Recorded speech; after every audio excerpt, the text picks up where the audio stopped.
51, 10-4. Yeah, we're 10-4, thanks. Yes. We're going in. As soon as I got outside, I seen two cops,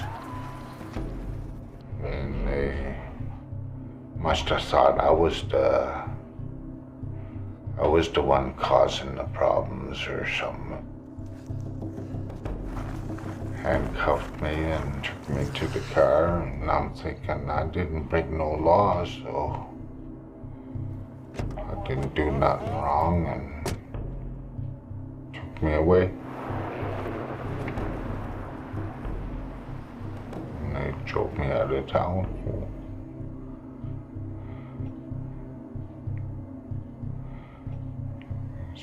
Scared the heck out of me. I thought I was dead. All those rumors I heard in the past, they were all coming true.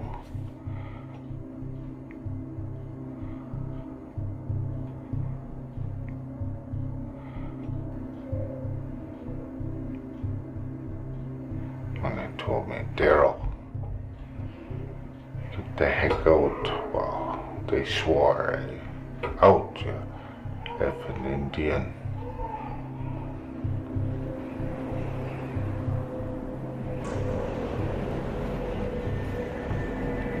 I told them, I'll freeze to death out here, you guys. And they stopped. You can hear the tires crunching on the snow. And I can hear the electric window go down. And I remember that driver there said, that's your effing problem. And they drove away.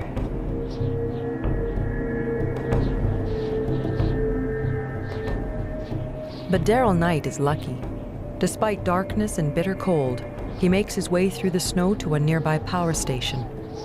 A passing security guard somehow hears the pounding on the door. The next day, another Aboriginal man is found in the same area where the police abandoned Daryl. 25-year-old Rodney Naistus was not so lucky. His frozen body is discovered by a politician out for her daily jog. He was last seen drinking with friends and was expected at the home of his cousin, who lives in the same building where Daryl Knight was picked up. 2 days later, Sergeant Bruce Ahalt of the Saskatoon Police Service pulls Daryl Knight and his uncle over for a seatbelt ticket. Neither Daryl nor the sergeant realized that their brief meeting will eventually lead to one of the most shocking revelations against a police force in Canadian history. Daryl and his uncle have heard about the freezing death of Rodney Naistus and question the veteran sergeant. I asked them why they were interested in that particular event. And in talking with them, they relayed the information that they felt that it was related to the same type of incident that had happened to Daryl. I told them, yeah, the cops dropped me off out of town by the power station there. I sort of took up the conversation with them, asked them if they had reported that particular incident to the police service, and the comment was made was, who's gonna believe me? I didn't think he'd believe me, you know that? There's a number of things that went through my mind, and I guess one of the first ones was, this can't really be happening. And I just felt that the badge and the uniform that I represented to this community was damaged. But I did ask them for some time. And the reason I asked for that time was so that I could begin an investigation, relay the information to Chief Dave Scott, who was my chief at the time, and that way there was, it gave us time to find out exactly what was going on. Next day, that cop that pulled us over, he pulls up. What does he want? I was thinking. And he goes, Daryl, come here. I was scared to go over there. And I go, what do you want, copper?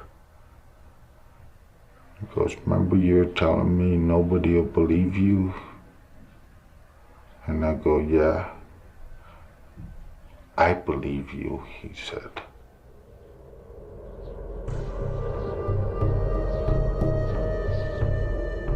One day after Bruce Aholt believes Daryl Knight, a second frozen body is discovered in a field by the power station. 29-year-old Lawrence Wagner was a student at the First Nations University. Police tell his family that Lawrence must have walked to the remote area and died of hypothermia. Good evening. Harsh allegations against two Saskatoon police officers. They're accused of mistreating a Native man. And at the same time, an investigation is being launched into the mysterious deaths of two other Aboriginal men. Pia Chattopadhyay reports. Good morning. A brave face from a police chief fearing the worst. To a chronology of events here. And we have nothing that would indicate that they are related, the person being dropped off or the two people that were found. This morning, the chief said what happened during the past few weeks would be at the center of two separate but internal police investigations.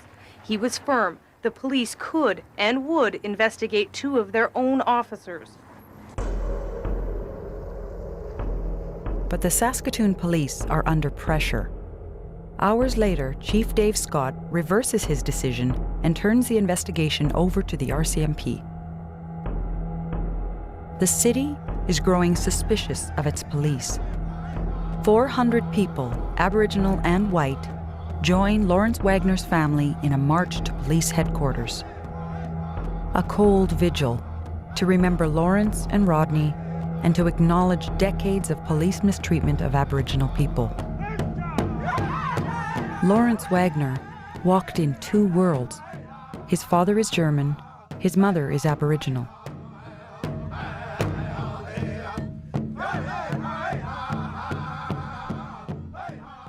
I needed to be around with a lot of people, and I know that people care, the ones that walk with us. It's just like it was a right thing to do. You can feel it in the air.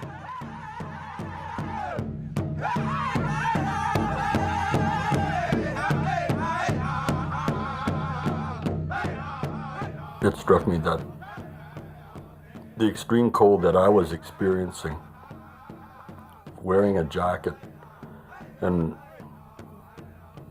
gloves and stuff like that, that I realized that there's no way that he walked out of town improperly dressed the way that they claimed that he was. After, when we walked down to the police station, I just had a sense of mistrust, a sense of we're not hearing all the truth right from the very beginning.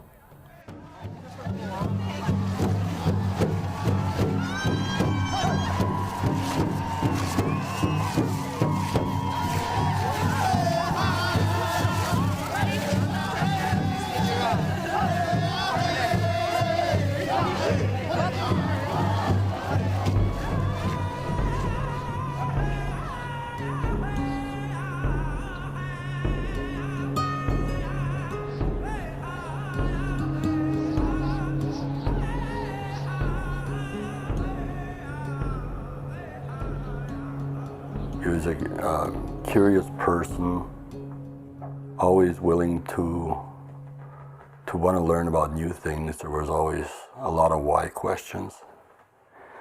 Even when he started school, the teachers were saying that they can't give them enough because he just soak it up like a sponge. They were such fast learners. Lawrence always found learning very easy. And he's very bright and very smart. In 1980, I lost my brother. He died, and Lawrence was the one that comforted me. I was kind of annoyed with him because I wanted to be alone, but he kept following me. And he said, "Are you all right, my mom?" And he was only 11 years old. We've raised our children to be proud of who you are and you're just as much native as you are German. It should have been a little bit more recognized that he was a human being. Daryl Knight survived to identify the officers who dropped him off that night. But the freezing deaths of Rodney Naistus and Lawrence Wagner remain unexplained. The public wants answers, and a large RCMP task force is set up to investigate. The lack of trust in police, all police, motivates the Federation of Saskatchewan Indian Nations to bring in one of their own. Oliver Williams is a retired RCMP officer with 24 years' experience. He makes the move from his reserve in interior BC to Saskatoon. Policing is a really hard profession. I think it's one of the hardest professions, bar none. And I think if you get police officers there that have a racist attitude, that do things a certain way, well, of course, it reflects on all the other police officers.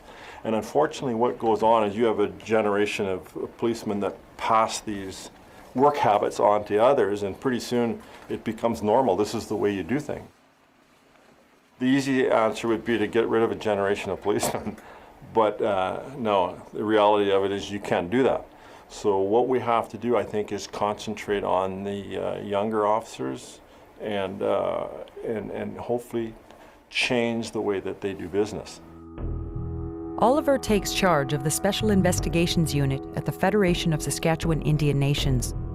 He shadows the RCMP task force, looking into the deaths of Rodney Naistus and Lawrence Wagner, the abandonment of Daryl Knight, and other similar incidents.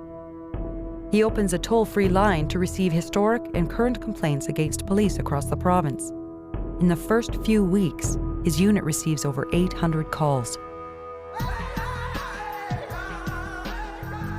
A lot of the complainants that I talked to refused or did not want to come forward because they were fearful of reprisal. And at first I thought, well, how can you fear the police like that? But after talking to them, I found it to be a really genuine fear that they had.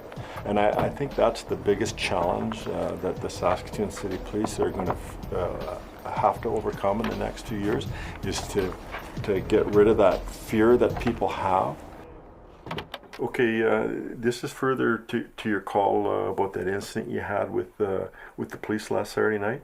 What I want you to do is tell me in as much detail as you can recall what took place. You know, if someone had taken me and told me that this is what you're going to encounter when you go out there to do this, I would have said, no way, that's just not, doesn't happen. That doesn't happen. But I've had my eyes open big time. And I guess I go through a gauntlet of emotions here, in that I look at it from the perspective of a police officer, and I'm really ashamed at some of the stuff that I have encountered, that I see that police officers have been involved and are responsible for. And then as a citizen, as a just ordinary Joe, I'm appalled. I truly am. As a First Nations person, I'm angry, I'm hurt. And so I go through all those emotions when I encounter these things. Were these all friends of yours that were in the vehicle with you? Yeah, they were all. Okay, you know, they witnessed what happened, eh? Yeah. Okay. You think you've seen it all and heard it all, and you're pretty well hardened to everything, but there was many times when I cried.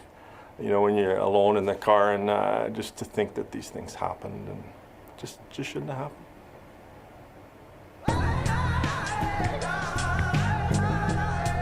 Saskatoon is a city connected by bridges and divided by race.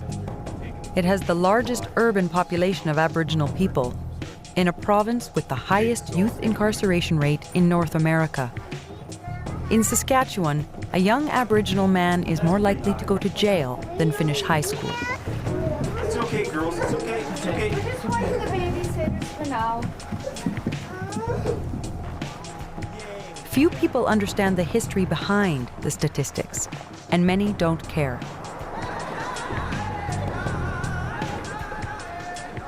What are your conditions? No drinking, no weapons. Okay. What else? Oh, you're gonna search me for a weapon? Yeah, I am too. Don't be nervous right now. Okay, you got a curfew on you? Not that I know of. Okay, Mike, keep your hands in your pocket, buddy. Hands in your pocket. Okay, what's gonna happen here is that you're gonna stay exactly put, all right? Until the other car gets here, and then I'm just gonna patch for weapons, check and see if you've got a curfew, all right? Nothing sudden or I'll put you on the ground, you understand? Understand that, eh? Aboriginal people in the prairies have coped with assaults led by the church and the Canadian government, residential school abuse, discriminations in the Indian Act, racism, and despair. These are the people the Saskatoon police meet on a nightly basis. No, I don't fucking know your name. What's going on? Wow. Do you know this guy? Hey, do you know this guy? Does he live here? No, don't know much. Where's your shoes? My shoes? Yeah. Wow, why? Well, because you can't be walking around if you don't live here.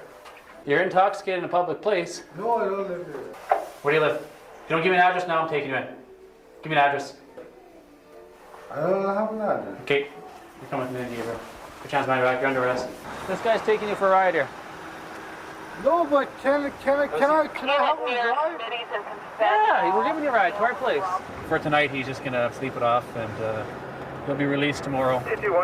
He was in there with no shoes on, so I don't know where he came from or what his address was. So they'll find him an old pair of shoes in detention in the morning and strap him on his feet, and off he'll go again until probably another night when I'm sure he'll do it over and over again, I guess. So. I think policing is a very, very difficult job. Most police officers are good quality people, without question. They're there for the right reasons, and I want to help those people. I want to help those people do their job and improve their relations. When you're ready to come down to the station, bring that with you? The others, I'd like to turf them all out, and I'll do my best to make sure that's done too. One who is there for the right reasons is Craig Nerfa. A 14-year veteran of the Saskatoon Police, he has been their Aboriginal liaison officer for 9 years. His Peacekeepers program brings together Aboriginal youth and police officers in positive ways. Basketball games, bike rides, and a yearly canoe trip. Craig was the first officer to reach out to the Wagner family. The biggest thing for me when I became the Aboriginal liaison officer was just how much I've learned in that time, and going into the position assuming that I had a relatively good knowledge of policing issues and just what the Aboriginal community would want and how we could help the Aboriginal community, but then very quickly starting to realize that it was actually the other way around, and that I became the person who was learning as opposed to the Aboriginal community. The way that I think now, I find myself questioning some of the things that are within the justice system because of how they conflict with ways in which, say, First Nations people would look at the justice system and the way First Nations people would look at policing.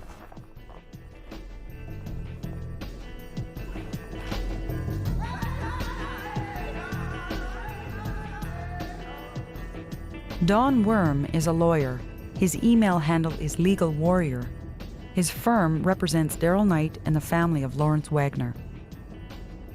It was pretty clear to us growing up within our community that there were all kinds of inequities that needed to be addressed, and so it was almost a natural movement towards this particular profession in the hopes that not just me, but other of my family members who are also interested and involved in this area could make a difference, and we continue with that struggle.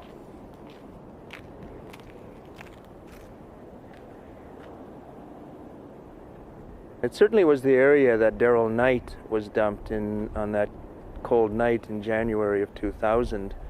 Fortunately, he was able to make his way back to that power station and was able to summon assistance, and by doing so was able to preserve his life. And as a result of that and the complaint that he subsequently laid, a number of other issues have since come to light.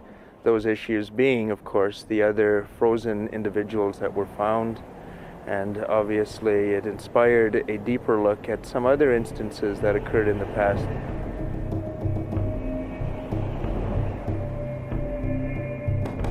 Good evening. 2 Saskatoon police officers have been charged with assault and unlawful confinement.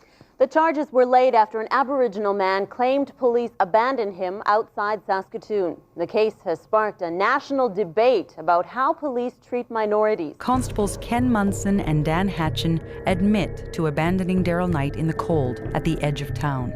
As the case progresses, emotions run high in the city of Saskatoon. Thoughts that usually remain unsaid are now in the open. Why are these two taking the blame for everyone that's dead? Blame. It's not their fault that everyone's They're dead. just lucky that Daryl Knight found a phone to phone a cab. Daryl Knight, please. What about his arrest record? What about the trouble that man's been in? Does that mean he should die? No, that doesn't mean he should die. Nobody should die.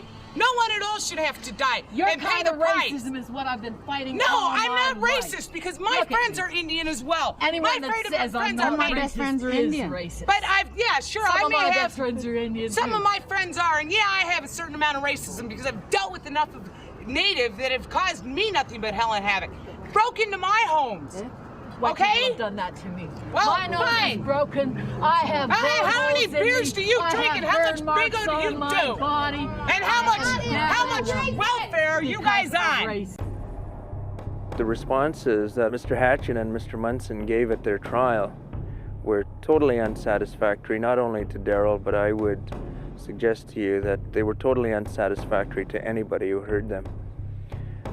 As a matter of fact, their version of events was that Daryl asked them to drop him off outside of town on a cold night. Nobody can accept that. There was no indication on their part that they saw Daryl as anything other than what Daryl testified to, and that was a drunken Indian. Saskatoon police officers Ken Munson and Dan Hatchin are fired after they are convicted on the charge of unlawful confinement in the Daryl Knight case. They are found not guilty of assault. They are sentenced to 8 months in the Provincial Correctional Centre and will be out in 4. I guess my feeling after the Daryl Knight incident was also one of anger, because I had felt that in a way I was being let down by these two members in our police service and in the work we are trying to do.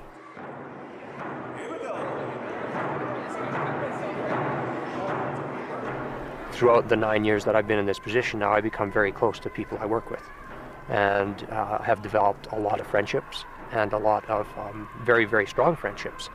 And so that affects you personally when all of a sudden you're not dealing with someone who's just a stranger. You are working and you see the pain from people who will become very close to you. And so I always, it's almost like you feel the pain yourself when you see the pain through them. And I think that makes a big difference. Do you know how many times you got pulled over in the last 2 weeks because I was Aboriginal? Do you want to know why? You want to know how many times? Where do you live? 12, 16, yeah. 5 times I got pulled over for nothing because I was walking down 21st Street. And for what? I asked them, you got a problem? The conviction of Munson and Hatchin in the Daryl Knight incident doesn't help the families of Rodney Naistus or Lawrence Wagner. They want to know why these young men froze to death at the edge of town. It still saddens me. How can anybody leave a person out here and in the middle of a cold night? To me, that's heartless.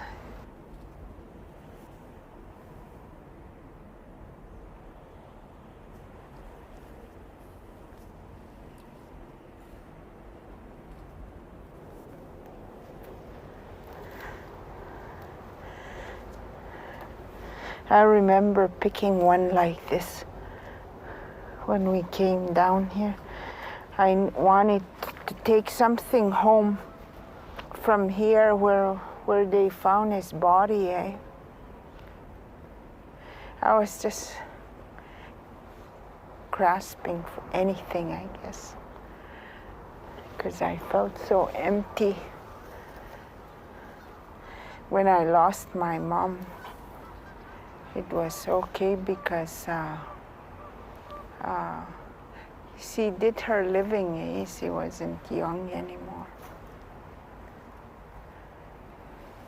It's different when your own child passes away. They really didn't want to say too much how he got out there. And so, okay, well, he was found out there. Can we go see the body and stuff like this? And they said, well, not really, because he's still frozen. But my wife did go in and picked up the clothing and brought the clothing back, and I noticed that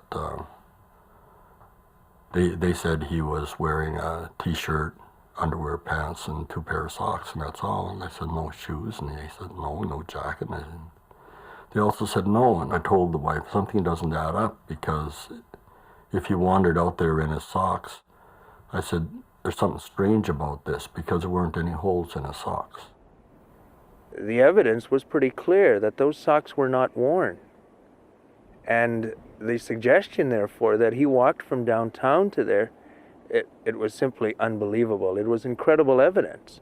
There were officers from the RCM police who did the investigation, who put on the same socks, and after walking a matter of blocks, the socks were completely worn through. Their feet were dirty. So to suggest that Mr. Wagner walked from downtown without wearing his socks, it's incredible. The RCMP task force concludes there is insufficient evidence to lay charges in the freezing deaths of Rodney Naistus or Lawrence Wagner. Subsequent coroner's inquests rule cause of death as undetermined. The most difficult thing about the inquests, both the Wagner and Naistus inquests, is that there was no closure for the families. This was a way of appeasing everyone. Well, you know, the answer is to have an inquest here. If there's not enough evidence to charge anyone or to see that someone's involved, we'll just have an inquest and everybody will be happy and go home. Well, that's not the case. And to this day, there are still so many unanswered questions and so much suspicion there that I don't know if that'll ever get resolved unless someone comes forward and admits to doing something.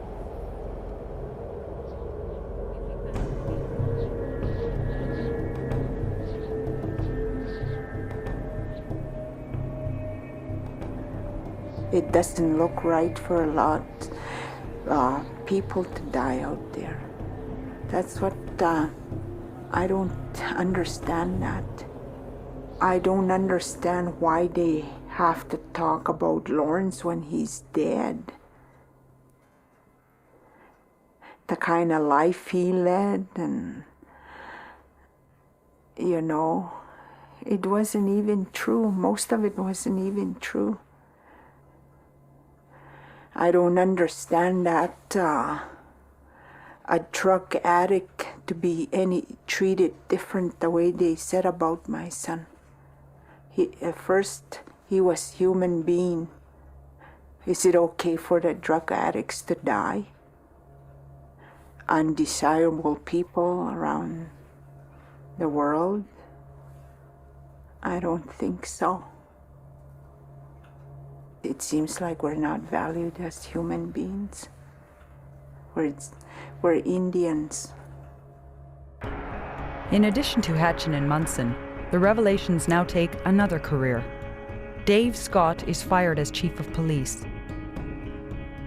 An outsider is brought in to take his place.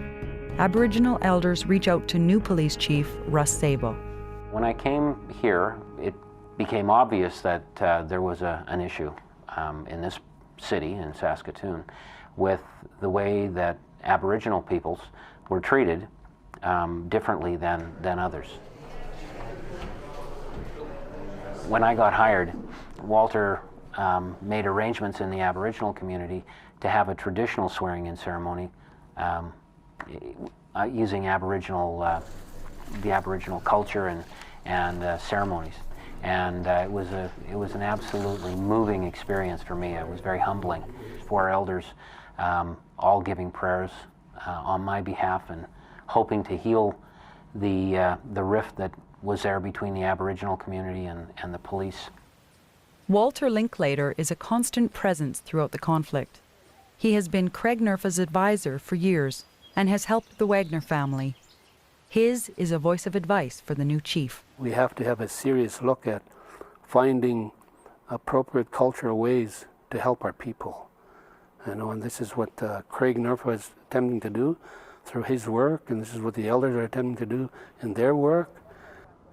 Like, we all have to work together to prevent these things from happening in the future. And there are different ways to work with our people. From a non-native point of view, sometimes they find it very difficult to work with our people because they don't understand our culture.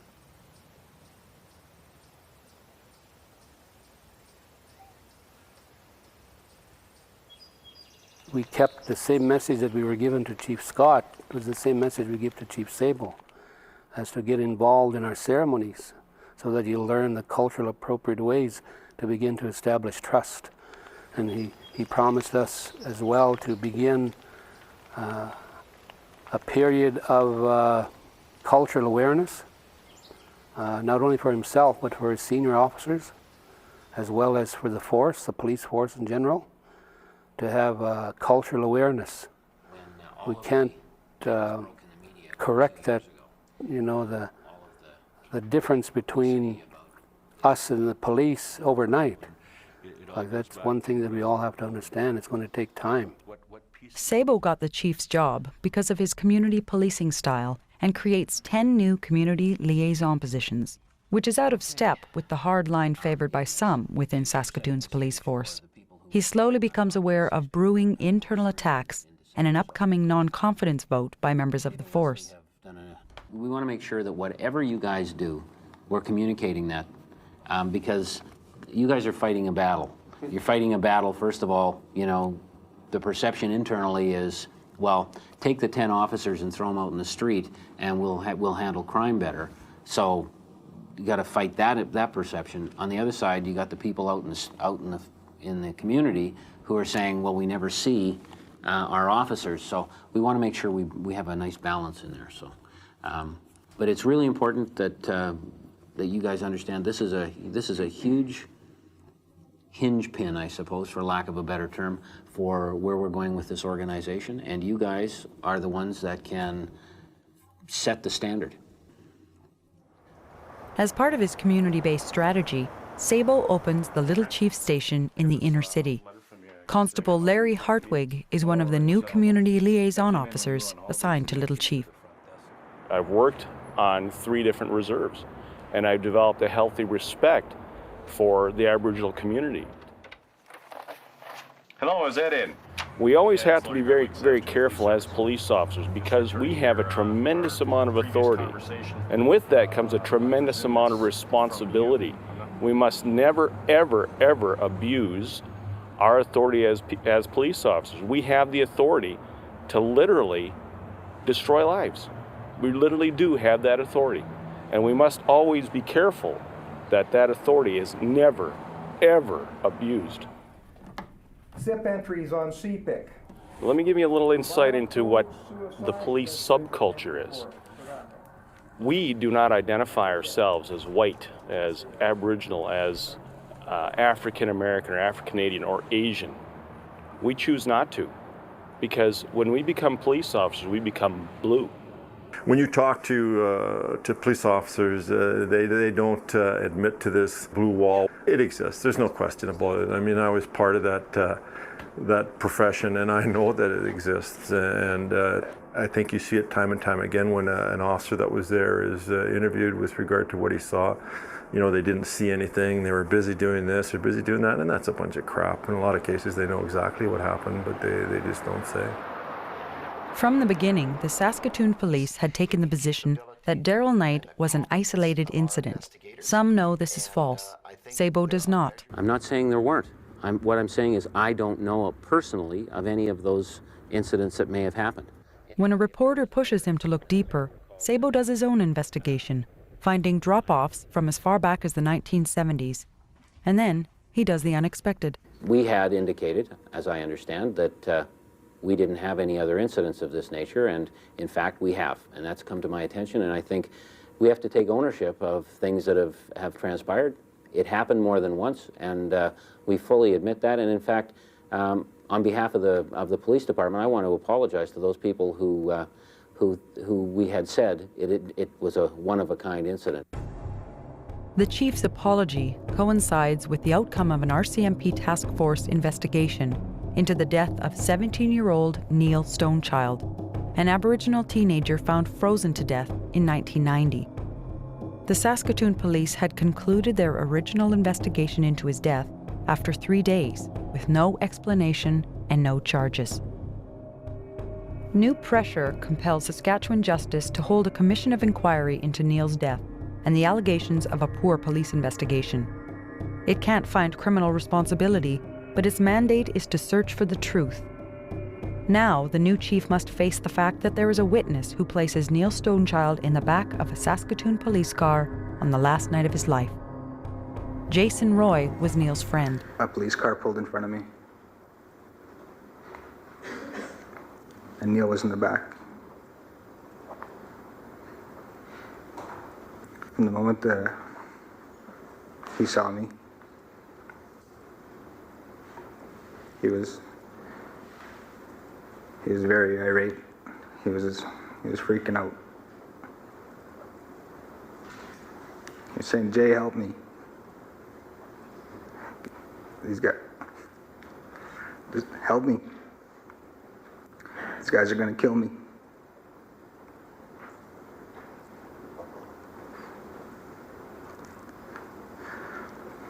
Did you observe his condition?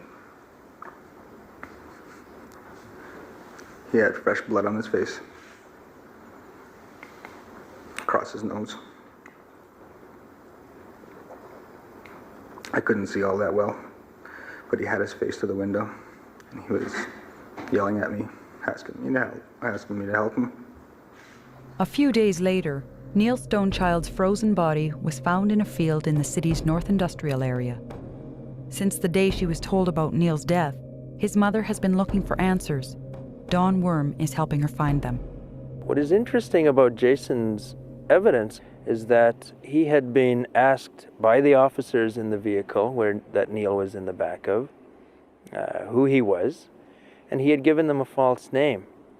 And interestingly enough, those officers, and the records show this, ran a CPIC check on the name that Jason had provided to them. In my estimation, that had certainly provided a sense of confirmation and credibility to what Jason had told us. The inquiry is starting to make a lot of people nervous and involves a larger cast of characters. In total, 63 witnesses will appear, all to be questioned by the room full of lawyers. Oliver Williams and Annette Ermine of the Special Investigations Unit follow the inquiry closely. Constable Mackey was at the inquiry, and he had admitted on the stand that there are members that do drop off individuals. The only thing that he didn't say drop off. He termed it as an arrest, but it still means the same thing. So it caused quite a controversy at the inquiry. So did he say that practice is still happening today? It still continues, and he had also said that even though he termed it an arrest, it's done without the individual's consent. That's what he had admitted to on the stand. Pretty big step for him to say something like that. I think that we should monitor that. Yeah, I think we'll have to stay on top of that. Mm-hmm. That's good. That's cool. Mr. Commissioner, the next witness is Constable Larry Hartwig. A familiar face takes the stand. Larry Hartwig, the newly appointed community liaison officer, is implicated as being one of the two officers Neil Stonechild was last seen with. The computer records show that Hartwig ran the false name given by Jason Roy. Did you, sir, have Neil Stonechild in your custody on November 24th or 25th of 1990? No, I did not. Is it possible, sir, that you mistakenly had him in your custody in the sense that perhaps he was in your custody, gave you a false name, and you didn't realize it was Neil Stonechild. Do you think that's possible? No, I do not believe that's possible.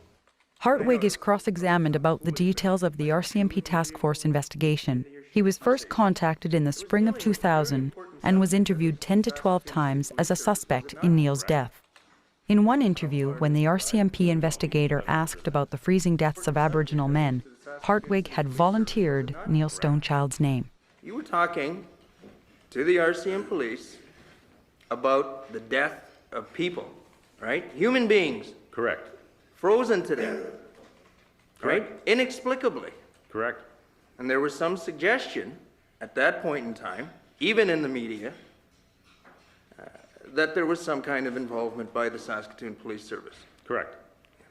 You were quite aware of that? Yes, I was. So you didn't try for a moment to downplay the seriousness of this. You knew going into your discussions with Staff Sergeant Lyons that this is a serious situation. Absolutely. And so you turned the conversation to the death of Neil Stonechild, right? I turned the conversation to Neil Stonechild. Sergeant Lyons turned the conversation to the death of Neil Stonechild. Now, am I missing something here? Isn't that the same thing? Apparently so. Is that the same thing? No, it's not. All right. Why would you even raise the name of Neil Stonechild? Isn't that what you're asking, Mr. Wood? I was trying to get to that. What earthly reason would there be for you to mention the name Neil Stonechild in this context? Because I knew the RCMP were investigating the death of Neil Stonechild. They asked me about people I did not know about. The only person that I knew was Neil Stonechild. Larry Hartwig and his former partner Brad Sanger are on the stand for 2 days. As the inquiry winds down, the commissioner is left to wade through questions raised during the 6 months of testimony. Why was Neil's mother told that his death had been thoroughly investigated even though evidence shows otherwise? Why did the investigating officer, shortly before his retirement, burn Neil's clothes? How did Neil Stonechild end up dying alone in a field, wearing only one shoe? Everyone anxiously awaits the commissioner's report.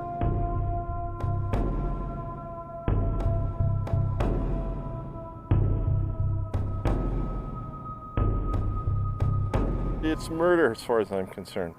There was no question that whoever dropped him off out here knew that he had hardly any chance to get back. There was, and to me, I'm convinced that he was possibly unconscious when he was dropped here too. And so if you drop someone off in minus 26-degree weather that's been beat up, has got marks on him, he's not going anywhere. He's not going to go anywhere but from that spot that he's dropped on the ground.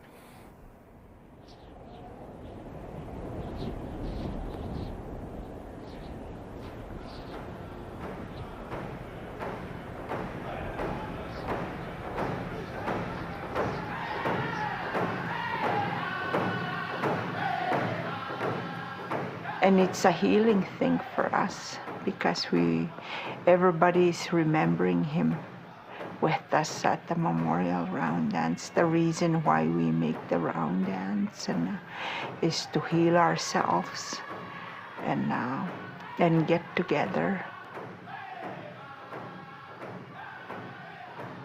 He loved round dance too. Yeah.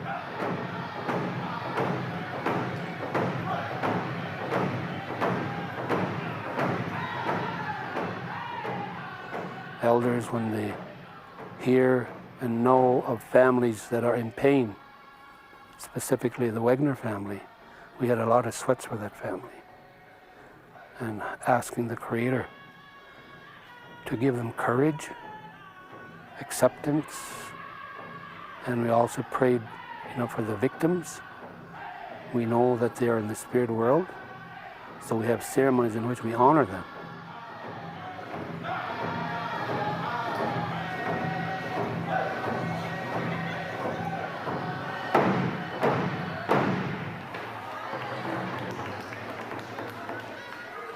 Thank you very much, sir. I do want closure on this. I want answers, and there never has been any answers. We're still dealing with unanswered questions to what happened to this human being. And it could be anybody's child. And I think anybody out there that would have had this happen to them would want to know what and how this happened. And we still don't know. We still don't really know the truth. I never forget my son when it's cold out there. It doesn't bother me when I'm shaking and cold, because he was out here freezing. I can go inside and get warm, but he never got that chance. He wasn't given the opportunity to save himself. I know he wanted to live.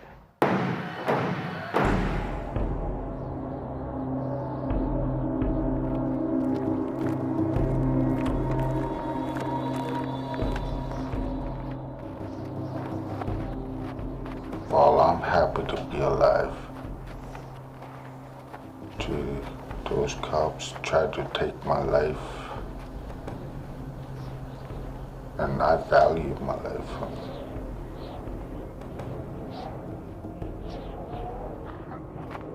Nobody deserves that. Don't matter what nationality they are. Black guys, white guys, Indian guys, nobody.